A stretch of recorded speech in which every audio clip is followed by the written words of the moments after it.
మరొకసారి చేరి వచ్చినటువంటి మీలో ప్రతి వారికి పేరు పేరున హృదయపూర్వకమైన వందనాలు తెలియజేస్తున్నాను. నేను చెప్తున్న సంగతుల్లో ఒకవేళ ఏమైనా అర్థం కాకపోతే, చెప్పినటువంటి సంగతుల్లో ఏమైనా అర్థం కాని ప్రశ్నలు ఏమైనా ఉంటే తప్పనిసరిగా దాన్ని నివృత్తిపరచాల్సిన బాధ్యత నా మీద ఉంది. ఒకవేళ ఏమైనా ఉంటే తెలియజేస్తే తప్పనిసరిగా నేను రేపు సాయంత్రం వరకు ఉంటాను కాబట్టి ఆ విషయాల్ని మరింత వివరంగా మీకు బోధించడానికి నేను ఎల్లప్పుడూ సంసిద్ధంగానే ఉన్నాను. అయితే మరిన్ని సంగతులు మనం గ్రంథంలోంచి మనం చదువుకుందాం. ఇక్కడ బోధించేవాళ్ళు, వినేవాళ్ళు. ఏదైనా తోటలో దేవుడు బోధించాడు, అపవాది బోధించాడు. రెండు బోధలు ఉన్నాయా ఏదైనా తోటలో? దేవుడు బోధించాడు, అపవాది బోధించాడు. అప్పుడు వినేవాళ్ళు ఎంతమంది? అక్కడ వినేవాళ్ళు ఇద్దరే. వీళ్ళు ఇది విన్నారు, అది విన్నారు. వాళ్ళు నిర్ణయం తీసుకునే అధికారం వాళ్ళ చేతిలో ఉంది. అంటే దేవుడు స్వయం నిర్ణయాధికారాన్ని మానవులకి ఇచ్చి పుట్టించాడు. మన నిర్మాణంలోనే స్వయం నిర్ణయాధికారం ఉంది. అంటే సొంతగా నిర్ణయం తీసుకోగలిగిన హక్కు మనకు ఉంది. బోధన వింటాం, నిరంతరం వింటూనే ఉంటాం. వినడానికి కదా చెవులు ఉన్నాయి. కాబట్టి బోధించేవాడు ఏదైనా బోధించుకుంటూ పోవచ్చు. కానీ వినేటువంటి వాళ్ళలో కృతనిశ్చయత ఉంటే వినేవాడు మోసపోకుండా ఉండే అవకాశం ఉంది. ఉదాహరణకి యోహాను సువార్తలు మనం చూసినప్పుడు, యోహాను సువార్తలో ప్రభువైన యేసుక్రీస్తు వారు వాక్యం చెప్తే అక్కడ ఉన్నటువంటి వారు ఆ బోధకి ఆశ్చర్యపడ్డారు అన్నాడు. 7వ అధ్యాయంలో యోహాను సువార్త 7వ అధ్యాయాన్ని మనం చూస్తే 14వ వచనం నుండి మనకి ఈ ప్రకారంగా వ్రాయబడింది. యోహాను సువార్త 7వ అధ్యాయం 14 నుండి, సగము పండుగ అయినప్పుడు యేసు దేవాలయంలోనికి వెళ్ళి బోధించుండెను. యూదులు అందుకు ఆశ్చర్యపడి చదువుకొనని ఇతనికి పాండిత్యం ఎట్లు వచ్చానని చెప్పుకొని, బోధించేటువంటి బోధకుడేమో యేసు ప్రభు. ఇక్కడ వినేటువంటి వారు యూదులు వింటా ఉన్నారు. ఆల్రెడీ వారికి ధర్మశాస్త్రం తెలుసు. ప్రభు అయిన యేసుక్రీస్తు వారు ఈ దేవాలయంలోకి వెళ్ళి బోధిస్తూ ఉంటే యూదులందుకు ఆశ్చర్యపడి చదువుకొనని ఇతనికి పాండిత్యం ఎట్లు వచ్చానని చెప్పుకొనిది. దానికి యేసు ప్రభు ఇచ్చే సమాధానం చూడు. అందుకు యేసు, నేను చేయు బోధ నాది కాదు, నన్ను పంపిన వానిదే. అక్కడ వరకు ఆయన సమాధానం సరిపోతుంది. చదువుకున్న ఇతనికి పాండిత్యం ఎలా వచ్చింది? పాండిత్యం ఎలా వచ్చిందో చెప్పాడు ఆయన. ఎలా వచ్చింది పాండిత్యం? ఇది నాది కాదు అన్నాడు. ఈ పాండిత్యం నాది కాదు. మరి పాండిత్యం ఎలా వచ్చింది? అందుకేసి నేను చేయు బోధ నాది కాదు, నన్ను పంపిన వానిదే. ఓకే, అంతవరకు అది అయిపోయింది. కానీ ఆ తర్వాత వచనంలో 17వ వచనంలో ఒక యూనివర్సల్ ఫ్యాక్ట్ చెప్పాడు. అది మనకి కూడా వర్తింపవుతుంది. ప్రతి వారికి, ఎవడైనను అంటే నువ్వైనా నేనైనా, మరి ఎవడైనను ఆయన చిత్తము చొప్పున చేయ నిశ్చయించుకొనిన ఎడల, ముందు వినేవాళ్ళు ఈ నిశ్చయత ఉండాల. ఎవడైనను ఆయన చిత్తము చొప్పున చేయ నిశ్చయించుకుంటే, నిజంగా నిశ్చయిత నీకుందా? దేవుని చిత్తమే చేయాలనే తీర్మానం నీకుందా? అసలు దేవుని చిత్తం ఏంటో గ్రహించాలనే కోరిక నీకుందా?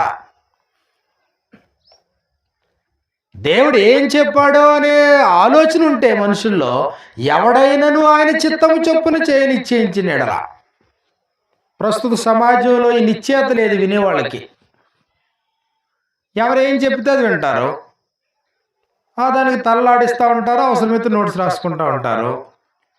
కానీ వినేటువంటి వారు ఏది ఏమైనా నాకు దేవుని చిత్తమే కావాలి అనే తీర్మానం ఉందనుకోండి, ఆ తర్వాత పరిస్థితి వేరు. అంటే ఒకటే, వినేటువంటి వారిలో ఏ నిశ్చయత ఉండాలా? ఎవడైనను ఆయన చిత్తము చొప్పున నిశ్చయించుకుంటే, అంతవరకు ఆ పాయింట్, మొదటి పాయింట్ రాసుకోండి. ఇర్మియా గ్రంథంలో మనం చూసినప్పుడు, ఇర్మియా గ్రంథం 6వ అధ్యాయంలో, ఇర్మియా గ్రంథం 6వ అధ్యాయం 10వ వచనం మనకి ఈ ప్రకారంగా వ్రాయబడింది. ఇర్మియా గ్రంథము 6వ అధ్యాయము 10వ వచనంలో, విందురని నేను ఎవరితో మాట్లాడేదను, ఎవరికి సాక్ష్యం ఇచ్చేదను, వారు వినుటకు తమ మనస్సు సిద్ధపరచుకొనరు గనుక వినలేకపోయిరి. వినుటకు వారు తమ మనస్సును సిద్ధపరచుకొనరు గనుక వినలేకపోయారు అన్నాడు. ఇదిగో, వారు యెహోవా వాక్యమందు సంతోషం లేని వారై దాన్ని తృణీకరించుదురు. ఇక్కడ వినేవాడి గురించి చెప్పాడా, బోధించేవాడి గురించి చెప్పాడా? వినేవాడి గురించి. ఏం చెప్తా ఉన్నాడు? వినుటకు, వారు వినుటకు తమ మనస్సు సిద్ధపరచుకొనలేదు గనుక, కొనరు గనుక వినలేకపోయేది. కాబట్టి యెహోవా మాటల యందు వారు సంతోషం లేని వారై దాన్ని తృణీకరించుదురు. మొదటి పాయింట్ ఏం చెప్పాను? ఎవడైనను ఆయన చిత్తము చొప్పున నిశ్చయించుకుంటే, వినేవాడికా బోధించేవాడికా? వినేవాడికి. రెండో పాయింట్ ఏంటి? వినుటకు తమ మనస్సును సిద్ధపరచుకుంటే లేదా సిద్ధపరచుకోకపోతే, వినేవాడు చేయాల్సినటువంటి రెండో పని తన మనస్సును సిద్ధం చేసుకోవడం. సిద్ధ మనసు లేకపోతే వినలేరు. వినేది దేవుని యొక్క మాటలో, వినేది దేవుని యొక్క సందేశం, మనుషుల సందేశం కాదు. అంటే దైవ సందేశం వినడానికి వచ్చినటువంటి ప్రజలు. నిజంగా అది దైవ సందేశమేనా? నిజంగా అవి దేవుని మాటలేనా? అంటే వచ్చేటప్పటికే మనుషులు ఎలా రావాలి అంటే, దైవ సందేశం వినాలనేటువంటి కోరికతో మనసును సిద్ధం చేసుకుని రావాలన్నాడు. యెహెజ్కేలు గ్రంథము 33వ అధ్యాయంలో, యెహెజ్కేలు గ్రంథం, ఇది రెండో సంగతి. మూడో సంగతి తెలియజేస్తున్నాను. యెహెజ్కేలు గ్రంథం, యెహెజ్కేలు గ్రంథము 33వ అధ్యాయము 30-31 వచనాలు మనకి ఈ ప్రకారంగా వ్రాయబడింది. 30-31 వచనాల్లో 716 పేజీ, 716 పేజీ యెహెజ్కేలు గ్రంథం 33వ అధ్యాయము 30-31 వచనాలు. మరియు నరపుత్రుడా, నీ జనుల గోడ దగ్గరను ఇంటి ద్వారముల యందును నిలబడి నిన్ను గూర్చి మాట్లాడుదురు. అంటే ప్రవక్త అయినటువంటి యెహెజ్కేలు గురించి మాట్లాడుతూ ఉంటారు. ఒకరినొకరు చూచి, పోదము రండి, యెహోవా యొద్ద నుండి బయలుదేరు మాట ఎట్టుదో చూతము రండి అని చెప్పుకొనుచున్నారు. మంచిదే కదా, పోదాం రండి అనుకుంటున్నారంట. అసలు యెహోవా యొద్ద నుండి వచ్చేటువంటి మాట ఏంటో చూసుకుందాం రండి అంటే ఒకరినొకరు పురుగొల్పుకున్నారా లేదా? పురుగొల్పుకోవడం వరకు బాగానే ఉంది. 31వ వచనంలో అన్నాడు, నా జనులు రాదగిన విధముగా వారిని యొద్దకు వచ్చి నా జనులైనట్టుగా నీ ఎదుట కూర్చుండి నీ మాటలు విందురు గాని వాటిని అనుసరించి ప్రవర్తింపరు. వారి నోటితో ఎంతో ప్రేమను కనపరచుదురు గాని వారి హృదయం లాభమును అపేక్షించుచున్నది అన్నాడు. మరి ఉపయోగం ఏంటి? ఇక్కడ వాళ్ళ ఇంటి దగ్గర ఉన్నప్పుడు అనుకున్నారు వాళ్ళు ఒకరితో ఒకరు, రండి పోదాం రండి, యెహోవా యొద్ద నుండి బయలుదేరి మాట ఎలా ఉంటుందో చూద్దాం రండి అని చెప్పుకున్నారంట.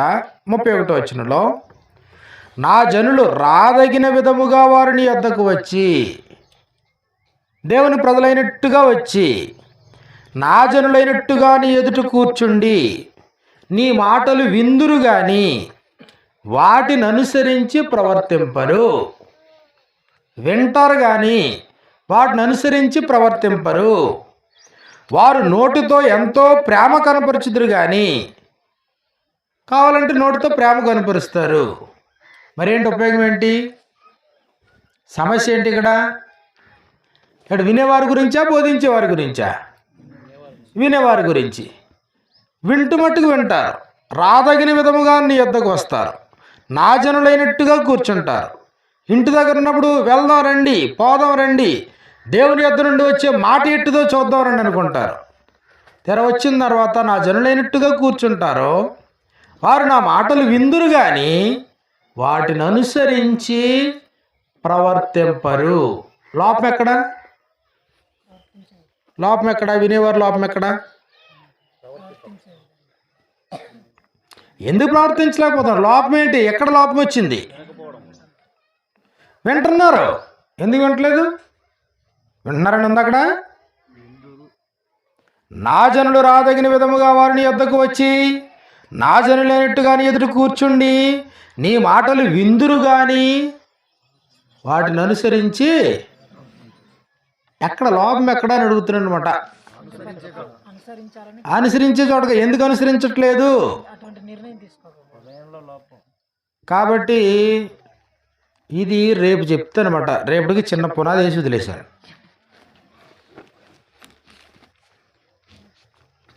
అంటే వినేవారిలో లోపము ఉంది. మొదటిది ఏం చెప్పాను? మొదటి పాయింట్ ఏం చెప్పాను? 3 పాయింట్లు చెప్పాను. ఇప్పుడు మొదటి పాయింట్ ఏం చెప్పాను? ఎవడైనను ఆయన చిత్తము చొప్పున చేయించుకునే ఎడలా, వినేవాడు ఆయన చిత్తం చొప్పున చెయ్యాలనే తీర్మానంతో వచ్చి కూర్చుని వింటే దాని సమీకరణలో దాని లెక్క వేరు. ఏదో మొక్కుబడికి కాలయాపనకి వచ్చి కూర్చుంటే దాని పరిస్థితి వేరు. అది మొదటిది. రెండోది ఏం చెప్పాను? వచ్చారు, సిద్ధపాటు లేకుండా వచ్చారు. దేనికి సిద్ధపాటు? వినడానికి సిద్ధపాటు లేకుండా వచ్చారు అన్నాడు.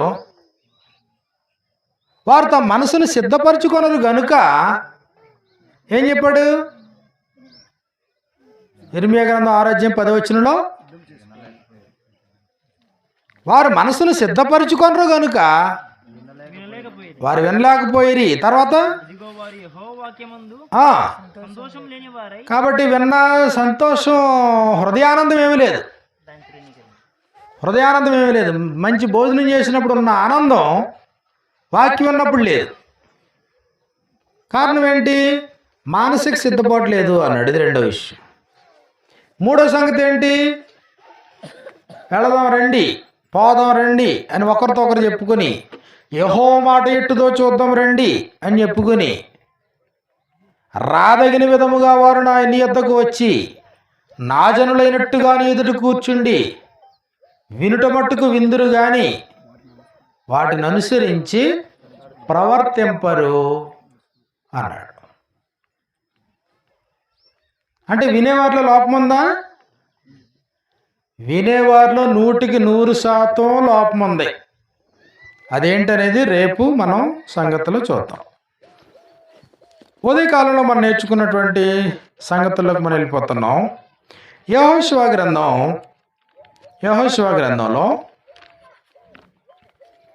యెహోషువ గ్రంథం 24వ అధ్యాయంలో మీరు సేవింపనే సేవించలేరు. ఇప్పుడు దీనికి సమాధానం మీరే చెప్పాలా. 24వ అధ్యాయము 18, 19 వచ్చినారు. ఎవరైనా ఒకరు చదవండి. అందుకు 18 నుంచి నాన్న. యెహోవా ఆ దేశములో నివసించిన అమోరీయులు మొదలైన ప్రజలందరూ మన ఎదుట నిలవకుండా వారిని తోలివేసిన వాడు యెహోవానే సేవించును. యెహోవానే సేవించదము, ఆయనే మా దేవుడని యెహోషువ ఉత్తరానికి ప్రత్యుత్తరం ఇచ్చారు, రిప్లై. అందుకు యెహోషువ, యెహోవా పరిశుద్ధ దేవుడు, రోషము గల దేవుడు, ఆయన మీ అపరాధములు మీ పాపములు పరిహరింపనివాడు, మీరు ఆయనను సేవింపలేరు అన్నాడు. ఎందుకు ఈ మాట చెప్పాడు యెహోషువ? మీరు ఆయనను సేవింపలేరు. వారేమన్నారు? యెహోవానే సేవించదము, ఆయనే మా దేవుడిని ప్రత్యుత్తరం ఇచ్చారు. యెహోషువ వారితో ఏమంటాడు?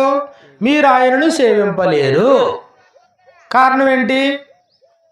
లేదా యెహోవాను ఎవరు సేవించగలరు? లేదా యెహోవాను సేవించాలంటే వారు ఏమి ఎరిగిన వారై ఉండాలా?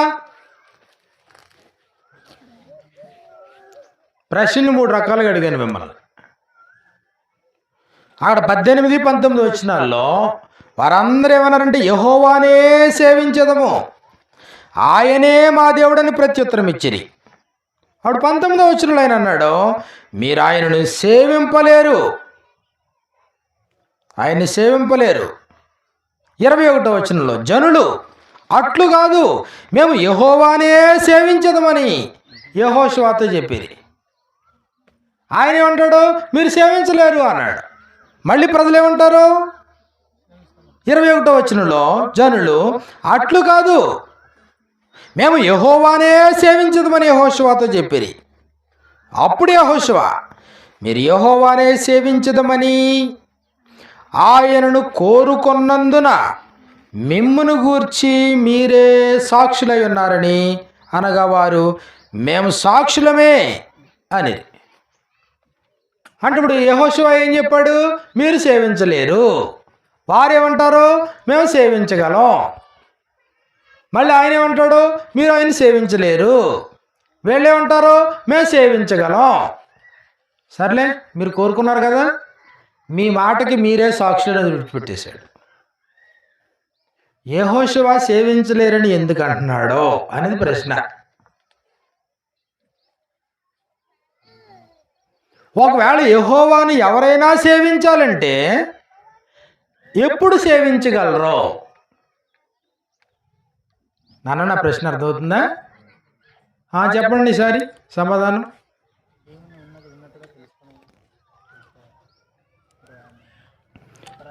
దేవుని ఉన్నదన్నట్టుగా తెలుసుకున్నప్పుడు సేవించగలరు. ఎందుకు సేవించలేరు అంటున్నాడు? ఎప్పుడు సేవించగలరు, ఎప్పుడు సేవించలేరు?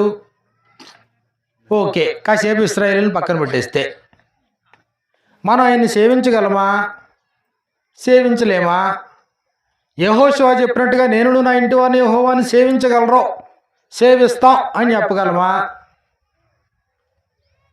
లేకపోతే యెహోషువ ఇశ్రాయేలుతో చెప్పినట్లుగా మీరు ఆయన్ని సేవించలేరు అనే కోవలో ఉంటామా? మీరు సేవించలేరు అన్నాడు. దేన్ని బట్టి అన్నాడు అలాగని? అక్కడే ఉంది నన్న ప్రశ్నకి సమాధానం. అలానుందా?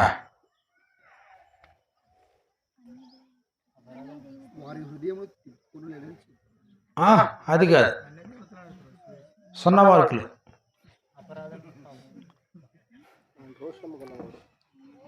19వ వచనం చూడండి. అందుకు యెహోషువ సేవించలేరు అని చెప్పినటువంటి ఆయన 3 కారణాలు చూపించాడు. అక్కడ 4 కారణాలు చూపించాడు. ఏం చెప్తున్నాడు? అందుకు యెహోషువ, యెహోవా పరిశుద్ధ దేవుడు, 2 రోషము కలిగిన దేవుడు, ఆయన మీ అపరాధములు మీ పాపములు పరిహరింపనివాడు, మీరు ఆయన్ని సేవించలేరు. 3 సంగతులు చెప్పాడు. అంటే ఇప్పుడు ఆయన్ని సేవించాలి అంటే సేవింపగోరేవాడు ముందు ఏం తెలుసుకోవాలి? యెహోవా పరిశుద్ధుడు, ఆయన పరిశుద్ధుడు. యెహోవా పరిశుద్ధుడు అనే సంగతి నీకు తెలియకపోతే హృదయపూర్వకంగా ఆయన నువ్వు సేవించలేవు. 2 రోషము కలిగిన దేవుడు, ఆ సంగతి నీకు అర్థం కాకపోతే నువ్వు ఆయన్ని సేవించలేవు. 3, నువ్వు అపరాధాలు పాపాలు చేసుకుంటా పోతా ఉంటే ఆయన క్షమించుకుంటా పోవడం. మీ అపరాధములను పాపములను ఆయన పరిహరింపనివాడు. ఈ సంగతి నీకు అర్థం కాకపోతే నువ్వు ఆయన్ని సేవించలేవు అన్నాడు. 3 సంగతులు. ఇప్పుడు యెహోషువ చెప్పినట్లుగా నేనును నా ఇంటి వారిని యెహోవానే సేవించేదము అనాలంటే ఆ వ్యక్తికి ముందు ఏం తెలియాలా? తాను నమ్మినటువంటి దేవుడు పరిశుద్ధుడు అని తెలియాలా. దేవుడు పరిశుద్ధుడు, పరిశుద్ధుడు, పరిశుద్ధుడే కదా ఆయన. బైబిల్ అనేక సార్లు రాయబడింది కదా. దేవుడు పరిశుద్ధుడేనా? దేవుడు పరిశుద్ధుడే అన్న ప్రకారము మనము పరిశుద్ధులుగా ఉండాలని చెప్పాడా? అంటే ఇప్పుడు సేవించేవాడు ఎవరిని సేవిస్తున్నాడు? ఆయన పరిశుద్ధుడు కాబట్టి సేవించేవాడు కూడా పరిశుద్ధతలో కొనసాగేటట్టు ఉంటేనే కుదురుతుంది. పరిశుద్ధత లేనోడు దేవునికి ఇష్టడు కాదు. పరిశుద్ధత లేకుండా ఎవడును దేవుని చూడడం చెప్పాడు. దేవుడు పరిశుద్ధుడు. ఈ ఒక్క మాట చెప్పడానికి, ఒక్క మాట తెలియపరచడానికి మొత్తం లేవియాకాండంలో 27 అధ్యాయాలు రాశాడు. లేవియాకాండం ఉద్దేశం అదే. ఒకసారి లేవియాకాండం తీయండి. మీ దేవుడు పరిశుద్ధుడు, మీరు పరిశుద్ధులుగా ఉండాలి. జాగ్రత్త సుమా, పరిశుద్ధులుగా ఉంటేనే ఆయనతో నడుస్తారు. దేవుడు పరిశుద్ధుడు, మీరు అపరిశుద్ధంగా ఉంటే ఎలా సేవించరు ఆయన్ని? పూర్ణ హృదయంతో ఆయన ఎలా సేవించగలరు మీరు? లేవియాకాండంలో 11వ అధ్యాయము 44వ వచనాన్ని మీరు చూసినప్పుడు, నేను మీ దేవుడినైన యెహోవాను, నేను పరిశుద్ధుడను గనుక మీరు పరిశుద్ధులయ్యుండునట్లు మిమ్మును మీరు పరిశుద్ధపరచుకొనవలెను. మిమ్మును మీరు పరిశుద్ధపరచుకోవాలన్నాడు. 45వ వచనంలో, నేను మీకు దేవుడినై ఉండుటకు ఐగుప్తులో నుండి మిమ్మును రప్పించిన యెహోవాను, నేను పరిశుద్ధుడును గనుక మీరును పరిశుద్ధులు కావలెను. కాబట్టి ఇప్పుడు ఇశ్రాయేలు వారిని నడిపించినటువంటి వాడు పరిశుద్ధుడంట. ఇప్పుడు ఆయనతో కలిసి ప్రయాణం చేయాలంటే ప్రయాణం చేయాల్సిన వాళ్ళందరూ పరిశుద్ధులుగా ఉండాలంటున్నాడు. దేవుడు పరమందుండేవాడు. ఆయన ఇశ్రాయేలు మధ్యలో నివసించడానికి ఇష్టపడతా ఉన్నాడు. నిర్గమాకాండం 25వ అధ్యాయము 8వ వచనంలో, నిర్గమాకాండము 25వ అధ్యాయము 8వ వచనంలో ఈ ప్రకారంగా మనకు రాయబడింది. నేను వారిలో నివసించినట్లు వారు నాకు ఒక పరిశుద్ధ స్థలం నిర్మించాలన్నాడు. నిర్గమాకాండం 25వ అధ్యాయం నుండి నిర్గమాకాండం 40వ అధ్యాయం వరకు నేను వారిలో నివసించినట్లు వారు నాకు ఒక పరిశుద్ధ స్థలాన్ని నిర్మించాలన్నాడు. చూసారు? ఆ పరిశుద్ధ స్థలాన్ని ఎలా నిర్మించాలో చెప్పాడు 25వ అధ్యాయం నుండి 40వ అధ్యాయం వరకు. ఎక్కడది? నిర్గమకాండంలో. ఇప్పుడు ఆయన ఎవరి మధ్య నివసించడానికి ఇష్టపడ్డాడు? ఇశ్రాయేలు మధ్య నివసించడానికి ఇష్టపడ్డాడు. ఇష్టపడినవాడు పరిశుద్ధుడు. మరి ఇశ్రాయేలు పరిశుద్ధులా?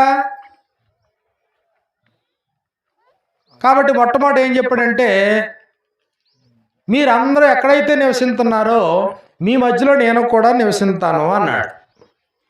నేను నివసించడానికి మీరు నాకు ఒక పరిశుద్ధ మందిరాన్ని కట్టాలి అన్నాడు.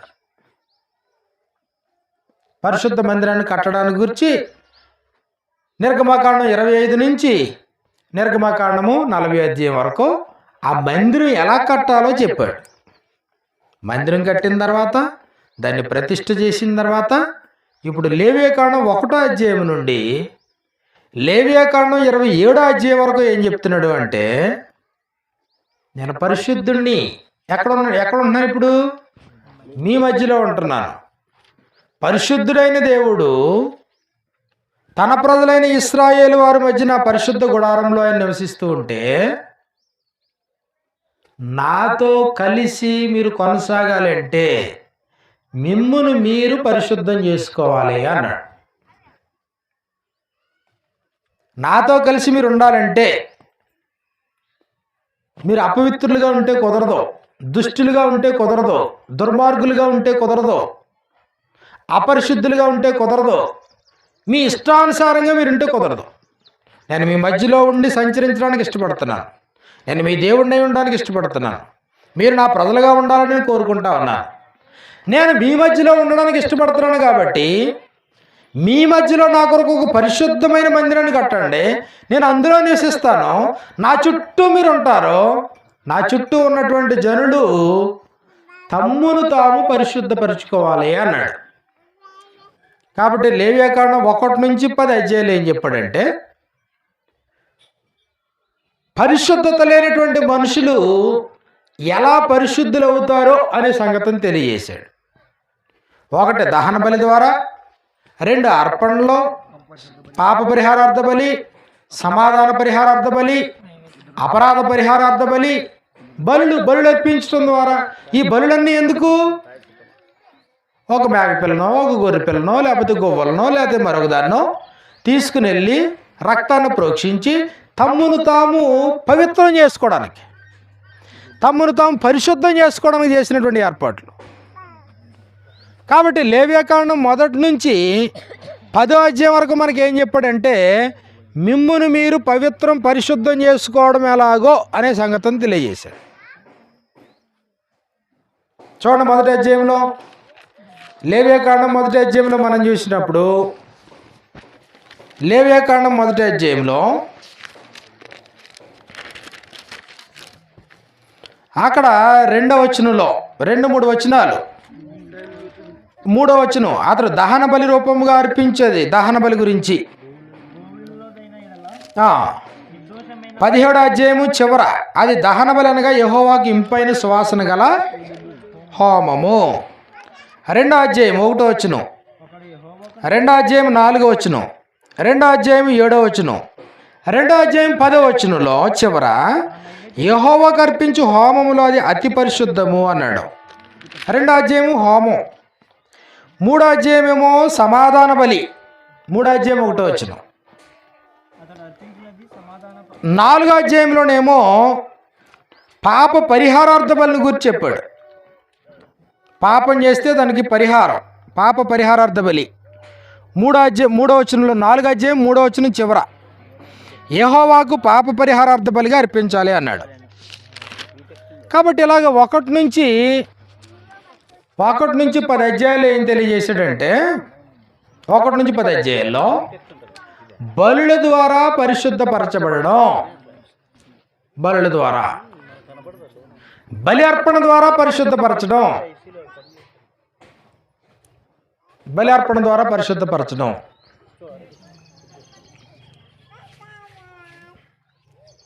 నాన్న వింటున్నారు ఇలాగా? నిర్గమకాండంలో ఏం చెప్పాను? నేను మీ మధ్యన ఉండాలంటే దేవునికి ఒక పరిశుద్ధ స్థలాన్ని కట్టాడు, పరిశుద్ధ మందిరాన్ని కట్టాడు. అది నిర్గమకాండం 25 నుంచి 40 వరకు. లేవ్యాకాండంలో ఏం చెప్పాడు? పరిశుద్ధుడు మీ మధ్యలో ఉన్నాడంటే మీరు అందరూ పరిశుద్ధంగా ఉండాలి, లేదా కుదరదు. నాతో కలిసి మీరు ప్రయాణం చేయాలంటే మీరు పరిశుద్ధులుగానే ఉండాలి.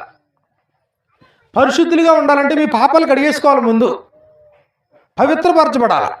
కాబట్టి బలులు అర్పించుకోండి. సుమారు 5-6 రకాల బలుల గురించి వారికి పరిచయం చేసి బలి అర్పణ ద్వారా మీరు పరిశుద్ధపడండి అని చెప్పాడు. అప్పుడు 11వ అధ్యాయం నుంచి ఏం చెప్పాడంటే, వారు తినే ఆహార పదార్థాలను గురించి, పరిశుద్ధతను గురించి మాట్లాడుతూ ఉన్నాడు. కాబట్టి 11వ అధ్యాయంలో ఏది పడితే తినొద్దు, నేను పరిశుద్ధుడిని, మీ తిండి జాగ్రత్తగా ఉండాలి అన్నాడు. అప్పుడు 12వ అధ్యాయంలో ఒకవేళ స్త్రీ ఒకవేళ బిడ్డను కంటే తాను శుద్ధి దినములు పూర్తయ్యేటంత వరకు పరిశుద్ధంగా ఉండాలి అన్నాడు. 13-14 అధ్యాయాలు మనం చూసినప్పుడు 13-14-15 అధ్యాయాల వరకు కూడా దేహం మంది ఏదైనా ఒకవేళ అనారోగ్యం ఉంటే అటివాడు జాగ్రత్తగా ఉండాలి, దేహ సంబంధమైన స్రావకాల గురించి చెప్పాడు. కాబట్టి మిగిలిన అధ్యాయాలన్నీ కూడా మనకి ఏం చెప్తాడు? 18వ అధ్యాయము 3వ వచనం మనం చూస్తే 18వ అధ్యాయం 3వ వచనంలో నేను మీ దేవుడినైన యెహోవాని ఇశ్రాయేలుతో చెప్పుము, మీరు నివసించిన ఐగుప్తు దేశాచారముల చొప్పున మీరు చేయకూడదు. నేను మిమ్మల్ని రప్పించుచున్న కనాను దేశాచారముల చొప్పున మీరు చేయకూడదు. ఎందుకు చేయకూడదు? నేను పరిశుద్ధుణ్ణి. అంటే పరిశుద్ధుడైనటువంటి వాడు తమ మధ్యలో ఉంటే మీరు ఏ ఇతర అన్యాచారాలు మీరు చేయకూడదు అని చెప్పాడు. ఐగుప్తులో 400 ఏళ్ళు మీరు ఉండి వచ్చారు. ఐగుప్తు దేశాచారములు చొప్పున మీరు చేయకూడదు. ఇప్పుడు కనానికి వెళుతున్నారు, కనాను దేశాచారములు చొప్పున కూడా మీరు చేయకూడదు. అంటే పరిశుద్ధంగా ఉండమంటే అది పరిశుద్ధపరచబడి పరిశుద్ధులుగా కొనసాగడం. ఇది లేవ్యకాండంలో ఉన్న సంగతి.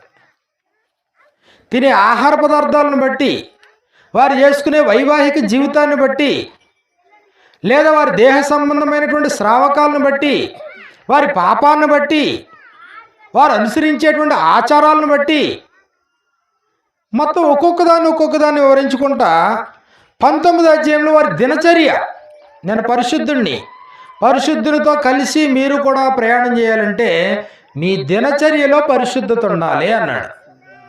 దినచర్య అంటే ఉదయం నుంచి రాత్రి వరకు చేసేటువంటి పనుల్లో ఏముండాలా? పరిశుద్ధత ఉండాలా.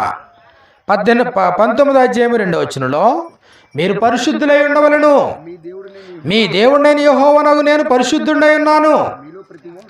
మీలో ప్రతివాడు తన తండ్రికి తల్లికి భయపడాలి. ఎప్పుడెప్పుడు? దినచర్య, ప్రతిరోజుని. నేను నియమించిన విశ్రాంతి దినాలను ఆచరించాలి. నేను మీ దేవుడైన యెహోవాను. వ్యర్థమైన దేవతలతో తిరగకూడదు, పోత విగ్రహాలు చేసుకోకూడదు, నేను యెహోవాను. ఇలా చెప్పుకుంటూ ఒక్కొక్కటి. 9వ వచనంలో మీరు భూమి పంటను కోయినప్పుడు పొలం యొక్క వారిని పూర్తిగా కోయకూడదు, బేదలకు పరదేశులకు వాటిని విడిచిపెట్టాలా. 11వ వచనంలో నేను మీ దేవుడైన యెహోవాను, మీరు దొంగిలించకూడదు, బొంకకూడదు. నేను పరిశుద్ధుణ్ణి, మీరు బొంకకూడదు. నేను పరిశుద్ధుణ్ణి, మీరు దొంగతనం చేయకూడదు. నేను పరిశుద్ధుణ్ణి, మీరు ఒకరితో ఒకరు అబద్ధం ఆడకూడదు. నేను పరిశుద్ధుణ్ణి, మీరు అబద్ధ ప్రమాణం చేయకూడదు. నేను పరిశుద్ధుణ్ణి, నీ పొరుగువాని హింసించకూడదు. నేను పరిశుద్ధుణ్ణి, మీరు దోచుకోకూడదు. నేను పరిశుద్ధుణ్ణి, కూలివాని కూలి మర్నాటి వరకు నీ యొద్ద ఉంచుకోకూడదు. నేను పరిశుద్ధుణ్ణి, చెవిటివాని తిట్టకూడదు. నేను పరిశుద్ధుణ్ణి, గురుడ్డివాని ఎదుట అడ్డం వేయకూడదు. నేను పరిశుద్ధుణ్ణి, అన్యాయపు తీర్పు తీర్చకూడదు. నేను పరిశుద్ధుణ్ణి, భేదవాడిని పక్షపాతం చేయకూడదు. అధ్యాయం అంతా పరిశుద్ధునితో కలిసి బ్రతకాలనుకునేవారు వారి దినచర్యలో ఎలాంటి మార్పు చేర్పులు చేసుకోవాలో చెప్పాడు. ఇది 19వ అధ్యాయం. కాబట్టి 20వ అధ్యాయం కానీ 21వ అధ్యాయం కానీ ఇవన్నీ మనం చూసినప్పుడు యాజకులైనటువంటి వారు కూడా ఎలా బ్రతకాలో, వారు అర్పించేటువంటి అర్పణలో కూడా ఎంత పరిశుద్ధంగా ఉండాలో మాట్లాడుతూ ఉన్నాడు. 22వ అధ్యాయంలో లేవ్యాకాండం 22వ అధ్యాయం మనం చూసినప్పుడు 19వ వచనం నుండి ఈ ప్రకారంగా మనకు తెలియజేశాడు. వాడు అంగీకరింపబడినట్లు గోవుల్లో నుండి అయినను గొర్రె మేకలలో నుండి అయినను దోషము లేని మగదాన్ని అర్పించవలను, కళంకం ఉంటే దాన్ని అర్పించొద్దు. 22వ వచనంలో గురుడ్డిదేమి, కుంటిదేమి, కొరత గలదేమి, గడ్డలదేమి, గజ్జి రోగము గలదేమి, చిరుగుడు గలదేమి, అట్టి వాటిని యెహోవాకు అర్పించకూడదు. వాటిలో దేనిని బలిపీఠం మీద యెహోవాకు హోమము. కారణం ఏంటి? నేను పరిశుద్ధుణ్ణి, మీ అర్పణలో కూడా పరిశుద్ధంగా ఉండాలా. నేను పరిశుద్ధుణ్ణి, మీ జీవితం కూడా పరిశుద్ధంగా ఉండాలా. నేను పరిశుద్ధుణ్ణి, మీ వైవాహిక జీవితం కూడా పరిశుద్ధంగా ఉండాలా. నేను పరిశుద్ధుణ్ణి, మీ ఆహారపు అలవాట్లు కూడా పరిశుద్ధంగా ఉండాలా. ఎన్ని సంగతులు చెప్పాడురా.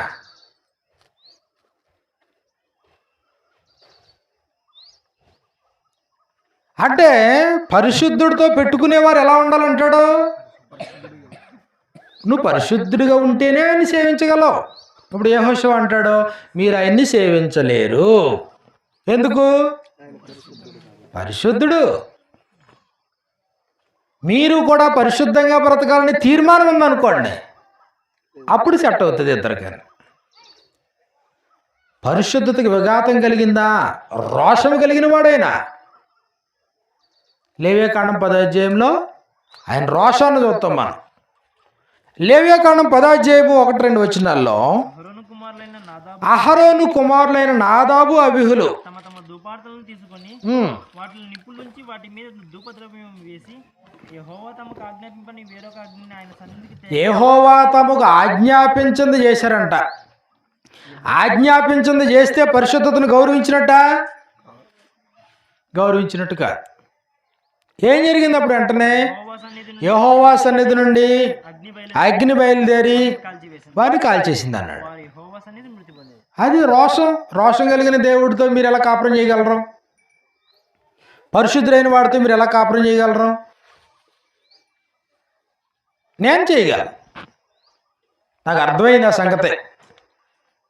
యెహోషువ అంటాడు, నేను సేవించగలను ఆయన్ని. ఆయన పరిశుద్ధుడనే సంగతి నాకు అర్థమైంది. రోషము కలిగినటువంటి దేవుడు అనే సంగతి నాకు అర్థమైంది. అపరాధాలు పాపాలు పరిహరింపని వాడనే సంగతి నాకు అర్థమైంది. మీకు అర్థమైతే కదా చేయడానికి. మర్చిపోవద్దు, ఈరోజు సంఘము అంటే కొరింథీయులకు రాసిన మొదటి పత్రిక 1వ అధ్యాయము 1-2 వచనాల్లో, కొరింథీయులకు రాసిన మొదటి పత్రిక 1 కొరింథీ 1వ అధ్యాయం 1-2 వచనాల్లో ఈ ప్రకారంగా తెలియజేశాడు. దేవుని చిత్తం వలన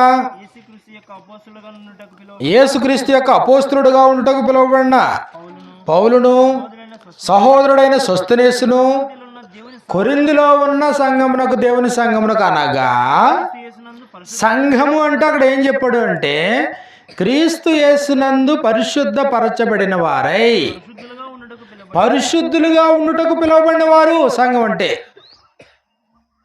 సంఘం అంటే ఇక్కడ 2 మాటలు చెప్పాడు. ఏంటి 2 మాటలు? ఒకటే క్రీస్తు యేసునందు పరిశుద్ధపరచబడి, రెండోది ఏం జరగాలంట? పరిశుద్ధులుగా తమ జీవితాన్ని కొనసాగించేవారు సంఘం. అందుకని ఏమంటాడు అంటే మూర్ఖులకు ఈ తరం వారికి వేరే మీరు రక్షణ పొందండి అన్నాడు. అపోస్తుల కార్యాలు 2వ అధ్యాయం మనం చూసినప్పుడు అపోస్తుల కార్యాలు 2వ అధ్యాయము 40వ వచనంలో ఇంకను అనేక విధములైన మాటలతో సాక్ష్యం ఇచ్చి మీరు మూర్ఖులకు ఈ తరము వారికి వేరై, మూర్ఖతరంలో కొనసాగేటువంటి వాడు కాదు సంఘము. మూర్ఖులకు ఈ తరము వారికి వేరై రక్షణ పొందినవాడు. వేరైపోలా, మళ్ళీ అదే పరిస్థితుల్లో ఉంటారంటే కుదరదు.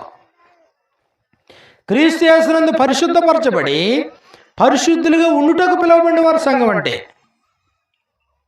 దేవుని ఆలయం పరిశుద్ధం అంటాడా? దేవుని ఆలయం పరిశుద్ధమైందేనా? కొరింథీయులకు రాసిన మొదటి పత్రిక 3వ అధ్యాయంలో, కొరింథీయులకు రాసినటువంటి మొదటి పత్రిక 3వ అధ్యాయాన్ని మీరు చూస్తే అక్కడ మనకి ఈ ప్రకారంగా వ్రాయబడింది.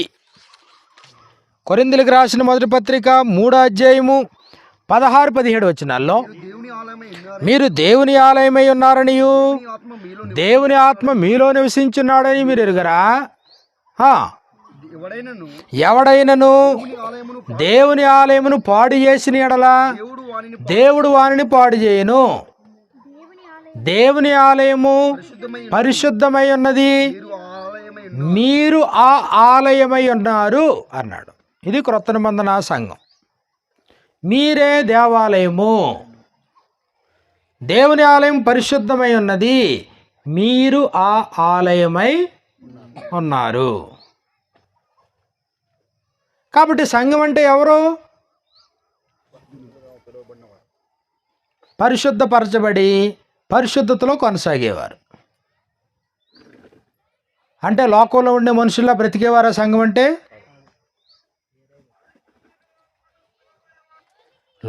లోకం నుండి వేరు చేయబడిన వారు, మూర్ఖులకు ఈ తరము నుండి వేరైనటువంటి వారు సంఘం అంటే. పరిశుద్ధులుగా జీవితాన్ని జీవించడానికి తీర్మానం చేసుకున్నవారు సంఘం అంటే. ఇప్పుడు సంఘమే కానీ పరిశుద్ధత లేదనుకోండి, అందులో సంఘమే కానీ అపరిశుద్ధులు ఉండేది అనుకోండి, అపవిత్రత జరిగేది అనుకోండి, అందులో నియమాలు ఏమీ లేవనుకోండి, ప్రభు యొక్క ఆజ్ఞలు కట్టడలు విధులు అనుసరించే ప్రజలు కాదనుకోండి, మరి ఇప్పుడు దేవునికి ప్రజలకి మధ్యలో సంబంధం ఉందా? దేవుణ్ణి సేవించగలరా? నేను నా ఇంటి వారిని యెహోవాని సేవింతాను అనగలరా? రోజు క్రైస్తవులు దొంగలు ఉన్నారు, క్రైస్తవులు దోచుకునే వాళ్ళు ఉన్నారు, క్రైస్తవులు ధనాపేక్షకులు ఉన్నారు, క్రైస్తవులు వ్యభిచారులు ఉన్నారు, క్రైస్తవులు రకరకాలైన అన్యాచారాలు చేసేవాళ్ళు ఉన్నారు. అందరూనేమో మేము దేవుని భయపెట్టలు అంటారు, దేవుని ప్రజలు అంటారు, దేవుడు మా తండ్రి అంటారు, ఆయనతో నిబంధన చేసుకున్న నిబంధన జనులు అంటారు. మరి ఎలా కుదురుతుంది? ఎలా పొసుకుతుంది రెండాట్లకి? ఇప్పుడు ఇశ్రాయేలీలు అలా ఉందన్నమాట. వాళ్ళు ఏమంటున్నారు? వాళ్ళు మేము యెహోవానే సేవింతాం. యెహోషువ ఏమంటాడు? మీరు ఆయన సేవించలేరు. ఆయన్ని సేవించాలంటే ముందు మీకు ఏం అర్థం కావాలా? ఆయన పరిశుద్ధుడు అనే సంగతి అర్థం కావాలి. మరి పరిశుద్ధుడితో బ్రతకాలనుకుంటే నువ్వెలా బ్రతకాలా? పరిశుద్ధంగానే బ్రతకాల. నీ మాటల్లో పరిశుద్ధత, నీ చూపుల్లో పరిశుద్ధత, నీ ఆలోచనల్లో పరిశుద్ధత, నువ్వు చేసే చర్యలన్నిటిలో పరిశుద్ధత కనబడాలి.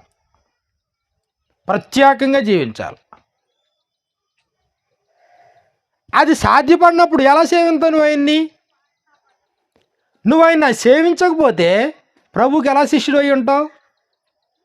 ప్రభువుకి శిష్యుడు అవ్వకపోతే మరి ఇప్పుడు యేసు ప్రభు వారు మీరు సర్వలోకానికి వెళ్ళి సర్వ సృష్టికి స్వార్థను ప్రకటించి సమస్త జనుల్ని శిష్యులుగా చేయండి అన్నాడు. ఎక్కడ జరుగుతుంది ఈ కార్యక్రమం? అసలు బోధించేటువంటి బోధకుడు శిష్యుడేనా? యేసు ప్రభు బోధించాడు. యేసు ప్రభు ఆయనలో పరిశుద్ధత ఉందా లేదా? పరిశుద్ధత ఉంది. యేసు ప్రభు బోధించేటువంటి యేసు ప్రభులో పరిశుద్ధత ఉంది కాబట్టి యేసు ప్రభుకు అనుగ్రహింపబడిన శిష్యులు పరిశుద్ధులుగా బ్రతికారు. శిష్యుల్లో పరిశుద్ధత ఉంది కాబట్టి ఇప్పుడు వారు ఎక్కడికి వెళ్ళి వారు వాక్యం ఉపదేశం చేసినా, ఎక్కడికి వెళ్ళి వారు ప్రకటించినా పరిశుద్ధులు తయారవుతారు. మరి ఈరోజు వాక్యాన్ని ఉపదేశించే వాళ్ళందరూ పరిశుద్ధులేనా? ఉపదేశించేటువంటి వారు పరిశుద్ధులేనా? ఉపదేశించేటువంటి వారిని పరిశీలన చేయాల్సిన బాధ్యత లేదా? ఉపదేశించేటువంటి వారిని జాగ్రత్త గమనించాల్సిన బాధ్యత లేదా? యోహాను రాసిన మొదటి పత్రిక 4:1 యోహాను రాసినటువంటి మొదటి పత్రిక 4:1 ప్రియులారా, అనేకులైన అబద్ధ ప్రవక్తలు లోకములోనికి బయలు వెళ్ళి ఉన్నారు గనుక ప్రతి ఆత్మను నమ్మక ఆయా ఆత్మలు దేవుని సంబంధమైనవో కావో పరీక్షించు. అనేకులైన అబద్ధకులు బయలుదేరిపోయారు. పవిత్రతకు చోటు లేకుండా, పరిశుద్ధతకు చోటు లేకుండా మరప్పుడు అలాంటి వారు బోధించారనుకోండి, తయారయ్యే వాళ్ళు ఎలాంటి వాళ్ళు తయారవుతారు?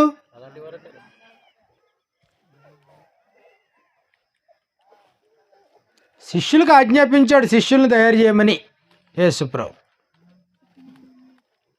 శిష్యులకు ఆజ్ఞాపించాడు మీరు వెళ్ళి మీలాంటి వాళ్ళు తయారు చేయండి అని. కానీ ఈరోజు బోధించేటువంటి వాడు ఎలాంటి వాడు అనేటువంటి సంగతిని ప్రజలు పట్టించుకోవటం లేదు. చాలా సందర్భాల్లో వినిపించే మాట ఏంటో తెలుసా? బోధించేవాడి జీవితం మనకి ఎందుకండి? బోధించే సంగతులు మంచి సంగతులు అయితే సరిపోవా? వాక్యం బాగా చెప్తే సరిపోదా? ప్రభు అలాగన్నాడా? బోధించేవాడు ముఖ్యమే, బోధించే బోధ కూడా ప్రాముఖ్యం. నిన్నును నీ బోధ వినువారిని, నిన్ను నీ బోధ వినేవారిని కూడా నీ నుంచి నీ బోధన వేరు చేయాలి. యేసుప్రభు వేరు, యేసుప్రభు బోధ వేరా? ఆయన కేవలం నోటితో మాటలు చెప్పి జీవితాన్ని జీవించలేదా? అపోస్తలు కేవలం డైలాగ్ డెలివరీ మాత్రమే చేశారా? జీవితాన్ని జీవించలేదా? కాబట్టి బోధించేటువంటి వాడు కూడా ప్రభు శిష్యుడిగా ఉండి మాత్రమే బోధించాలి. పరిశుద్ధుడిగా ఉండి బోధించాలి. కాబట్టి మర్చిపోవద్దు, యెహోషువ అంటాడు మీరు ఆయన్ని సేవించలేరు. కారణం నెంబర్ 1, ఆయన పరిశుద్ధ దేవుడు. అర్థమైందా అసలు నీకు? పరిశుద్ధుడైన వానితో పెట్టుకుని ఆయన తండ్రి అని చెప్పేసి నువ్వెలా పరిశుద్ధుడిగా బ్రతుకుతావు? నువ్వు పరిశుద్ధుడితో జీవించాల్సినడు కదా నువ్వు. తెస్సలోనికీయులకు రాసినటువంటి మొదటి పత్రికలో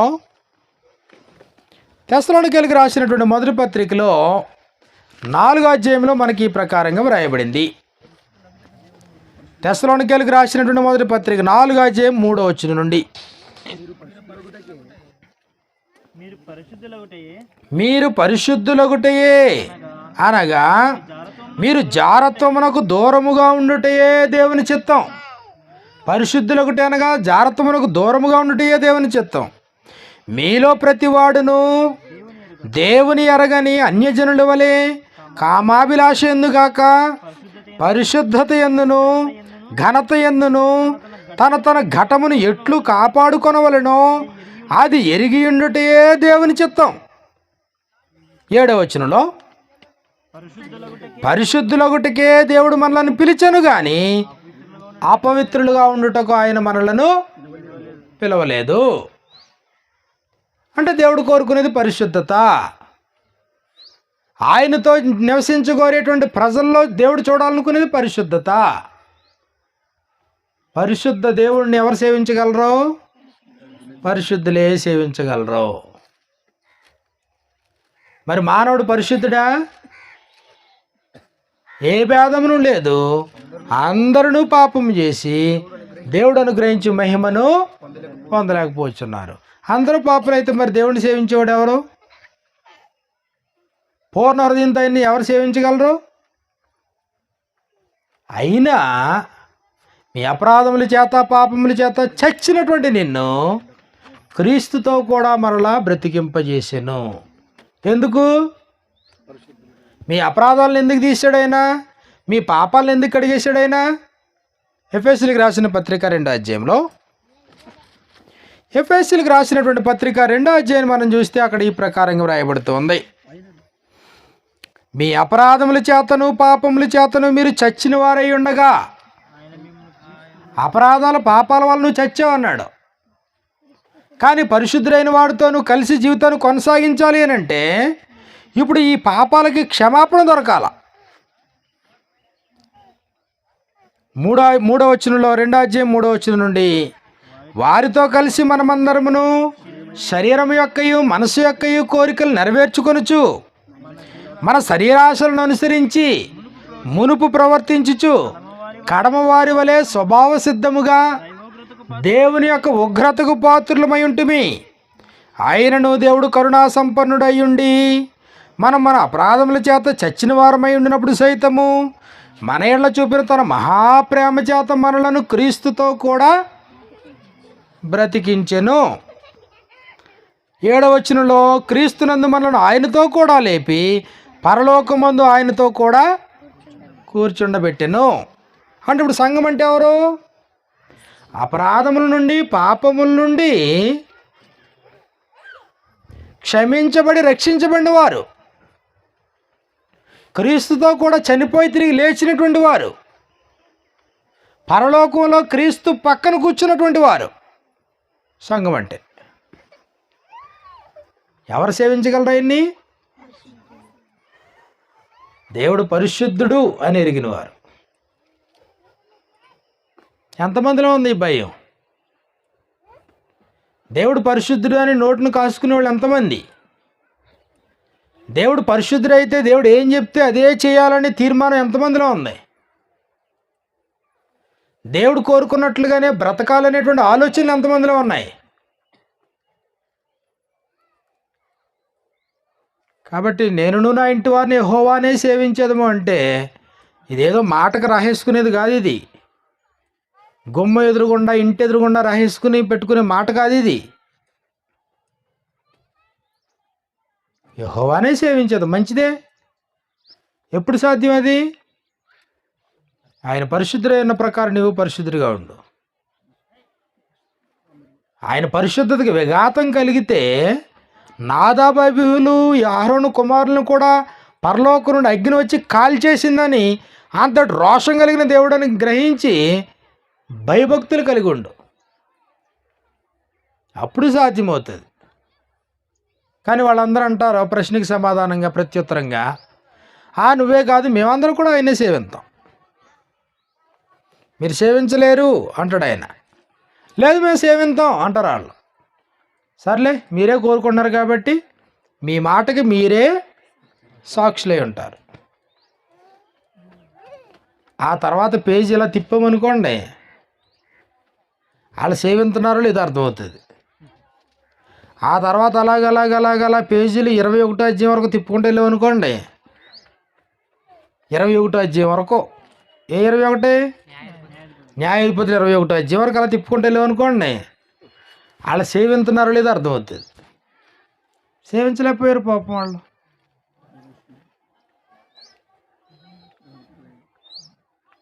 మర్చిపోవద్దు, ఈరోజు నిజంగా మనం ప్రభు శిష్యులమేనా? ప్రభు శిష్యులం కాబట్టి రక్షణ ఎక్కడుంది? ప్రభు శిష్యులం కాబట్టి పరలోకం ఎక్కడుంది? ప్రభు శిష్యులం కాబట్టి బాప్తిసం ఎక్కడుంది? మరి ప్రభు శిష్యులం కాబట్టి అసలు ఏమి వింటున్నాం? కాబట్టి ఇప్పుడు సర్వలోకానికి వెళ్ళి సర్వసృష్టికి సువార్తను ప్రకటిస్తే ఎవరు తయారవ్వాలి? ప్రభుకి శిష్యులు తయారవ్వాలి, అనుసరించేవారు తయారవ్వాలి. అంటే దేవుడు పరిశుద్ధులను నమ్మేవాళ్ళు తయారవ్వాలి. మరి తయారవుతున్నారా? లోపం ఎక్కడా? బోధించేవారిలో లోపం ఉందా? వినేవారిలో లోపం ఉందా? ఎక్కడ లోపం ఉంది?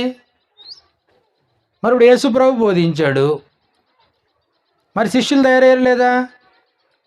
తయారయ్యారు. ఎందుకు తయారు? బ్రహ్మాండంగా తయారయ్యారు. మరి అపోస్తులు ఆయా ప్రాంతాలు వెళ్ళి బోధించారు, శిష్యులు తయారయ్యారు లేదా? తయారయ్యారు. ఈరోజు కూడా అది అనేక ప్రాంతాల్లో బోధించబడతా ఉంది, శిష్యులు తయారవుతున్నారా లేదా? శిష్యులు తయారవుతున్నారా? శిష్యులు ముసిగేసుకున్న వాళ్ళు తయారవుతున్నారా?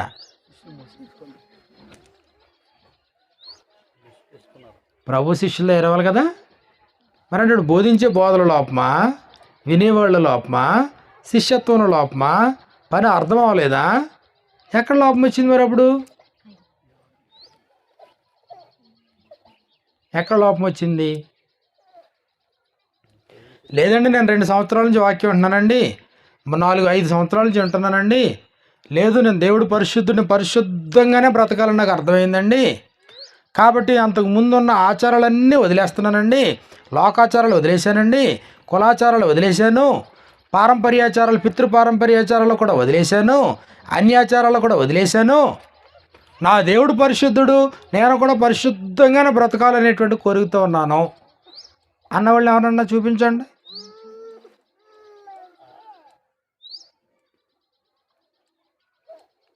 కాబట్టి పనిలో ఎక్కడో తేడా జరుగుతూ ఉందన్నమాట. మనుషులు ఏమి వింటున్నారు? ఏం ప్రకటించబడుతుంది?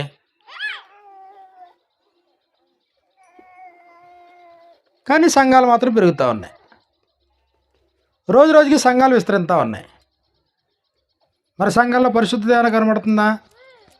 తీతు పత్రిక 1వ అధ్యాయము 16వ వచనంలో, తీతు 1:16లో,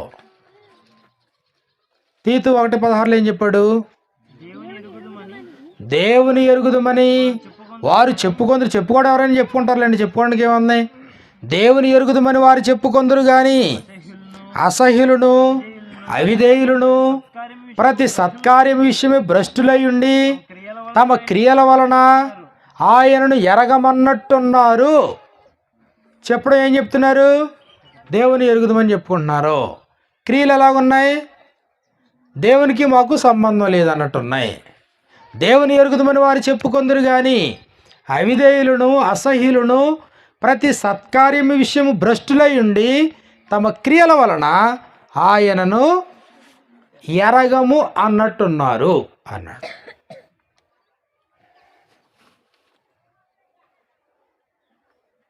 కాబట్టి మర్చిపోవద్దు, మన ప్రయాస వృధా కాకూడదు, మన భక్తి వృధా కాకూడదు. దేవుని దగ్గరికి వచ్చాం, చాలా మంచి సంగతే.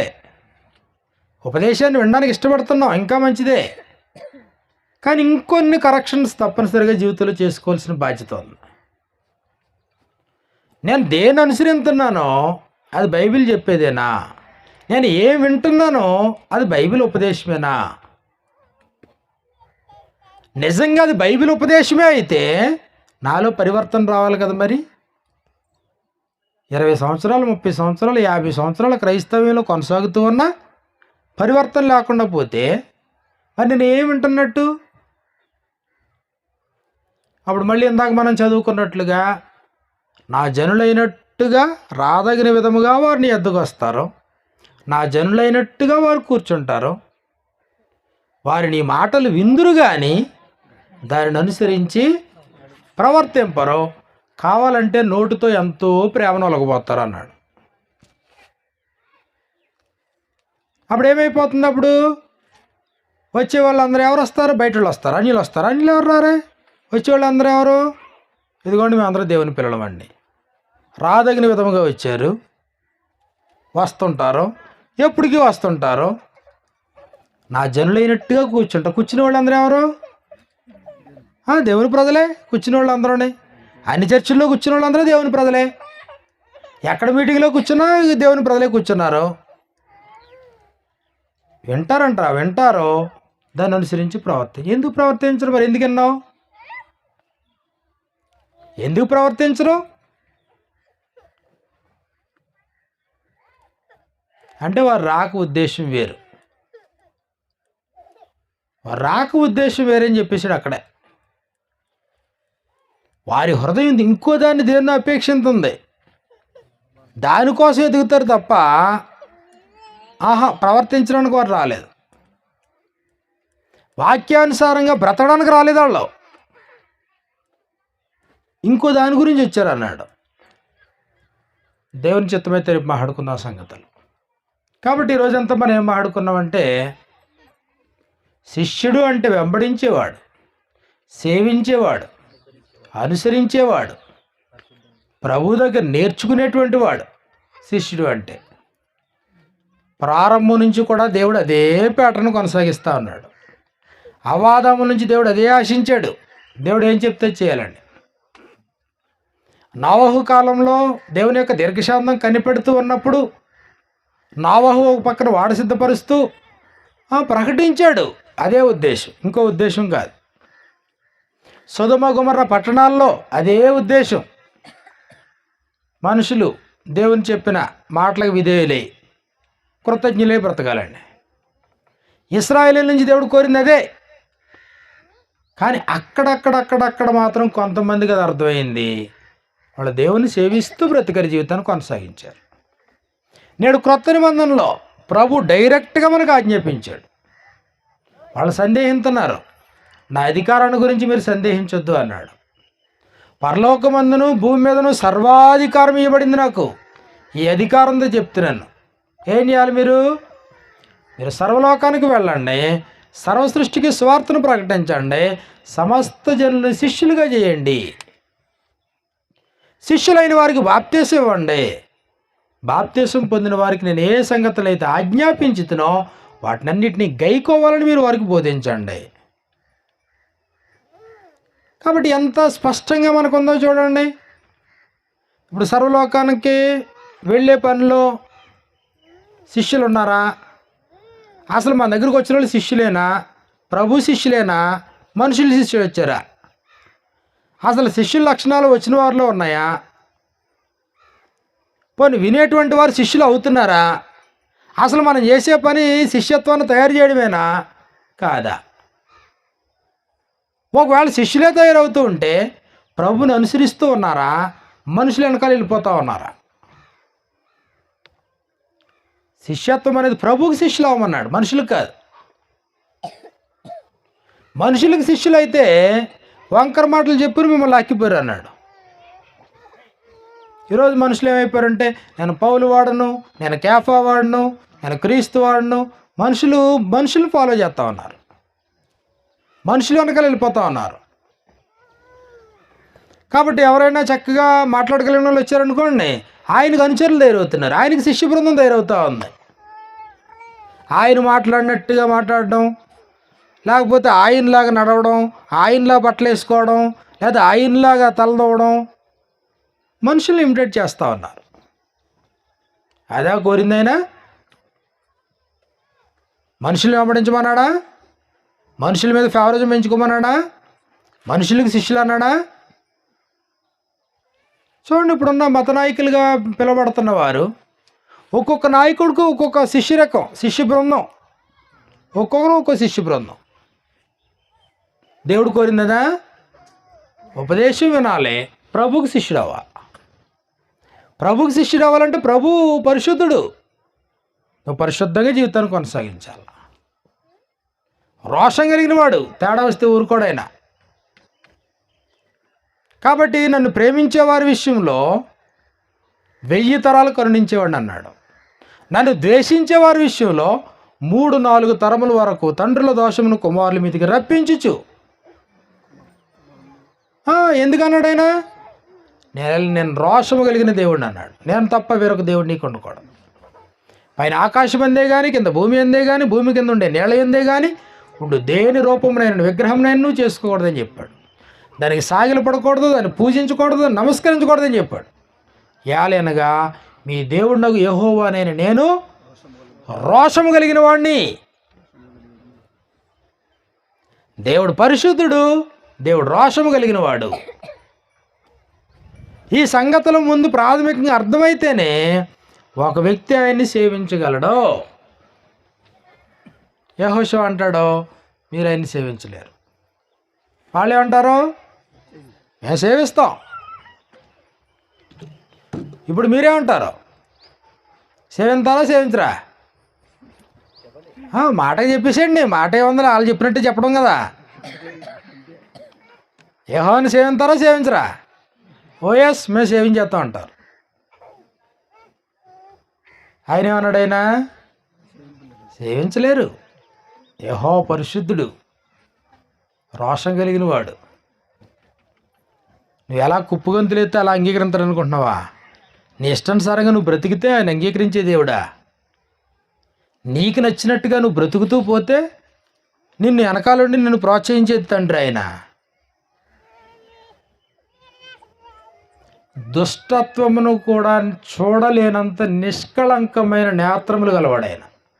అసలు దుష్టత్వం చేయడం గురించి మాట్లాడతలేదు, అసలు దుష్టత్వాన్ని కూడా చూడలేనంత పరిశుద్ధమైన నేత్రాలు ఉంటాయి.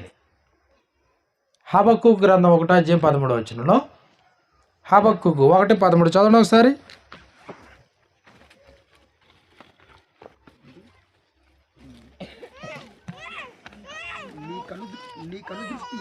నీ కనుదృష్టి దుష్టత్వమును చూడలేనంత నిష్కళంకమైనది కదా. దుష్టత్వాన్ని కనీసం కళ్ళతో చూడనైనా చూడలేని వాడైనా. మరి దుష్టుడిగా దుష్టక్రియలు చేస్తుంటే ఎలా ఉంటుంది ఆయన ముందు? కొలసీలకు రాసినటువంటి పత్రిక 3వ అధ్యాయంలో మనం చూసినప్పుడు చదువుకుని ముగించుకుందాం. కొలసీలకు రాసిన పత్రిక 3వ అధ్యాయంలో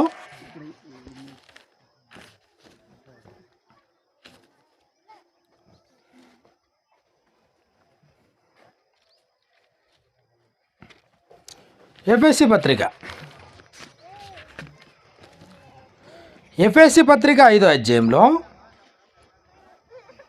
3వ వచనం 5:3 మీలో జారత్వమే గాని ఏ విధమైన అపవిత్రతయే గాని లోభత్వమే గాని వీటి పేరైనను ఎత్తకూడదు. ఇదే పరిశుద్ధులకు తగింది. అంటే జారత్వం చేయడం అన్నాడా, అపవిత్రత అన్నాడా, లోభత్వం అన్నాడా, అసలు పేరే ఎత్తొద్దు అన్నాడా?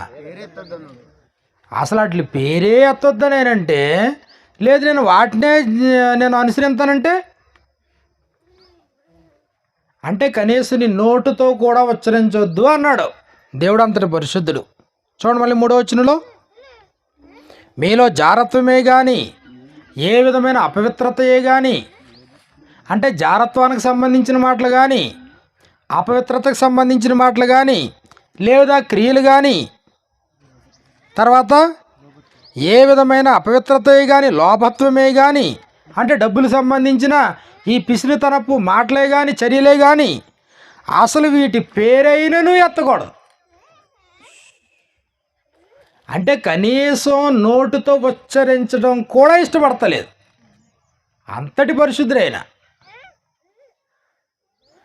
కాబట్టి తర్వాత అన్నాడు, కృతజ్ఞతావచనమే మీరు ఉచ్చరింపవలను కానీ మీరు బూతులైనను, పోకిరి మాటలైనను, సరసోక్తులైనను ఏమన్నాడు? హెచ్చరించకూడదా? ఉచ్చరించకూడదు అంటే అర్థం ఏంటి? అసలు నీ నోటుకుండా అసలు ఆ మాటలే రాకూడదు. పలానా ఓడు ఇలా తిట్టాడు అని కూడా అనకూడదు. పలానా ఓడు ఇలా తిట్టాడని నీ నోటుతో అలా చెప్పననే చెప్పకూడదు, ఉచ్చరించకూడదు అని అనమాట. నువ్వు తిట్టడం గురించి కాదు. పలానా అమ్మి ఇలాగ అన్నది అని నోటితో అని చూపించారు చూసారా, కనీసం ఆ ఉచ్చారణ కూడా రాకూడదు, అంతటి పరిశుద్ధుడైన. కృతజ్ఞతావచనమే మీరు ఉచ్చరింపవలను కానీ మీ నోట బూతులైనను, పోకిరి మాటలైనను, సరసోక్తులైనను ఉచ్చరింపకూడదు. ఇవి మీకు తగవు, అసలు ఉన్నాయి, కుదరదు. కంటితో, చెవులతో, నోటుతో, కనీసం పెదాలతో ఉచ్చారణలో కూడా అసలు ఎంత బాహ్యంగా ఇవే వద్దన్నాడంటే, నేను దొంగతనం చేస్తాను, అబద్ధాలు మాట్లాడతాను, మోసగింతాను, లేకపోతే నేను అని చెప్పేసి మనుషులు పొర్లాడుతూ ఉంటే ఎలా కుదురుతుంది దేవునికి నీకుని?